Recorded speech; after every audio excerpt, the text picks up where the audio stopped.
हम देते नहीं कम हम नहीं कम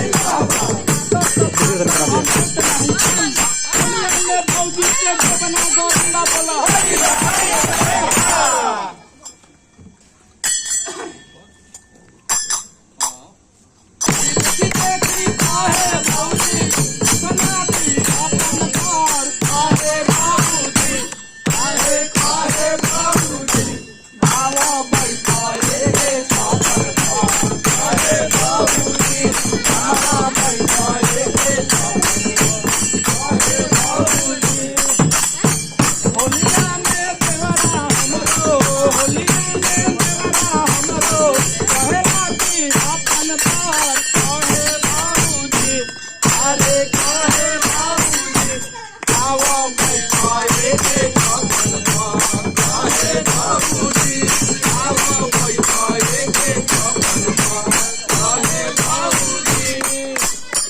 होलिया में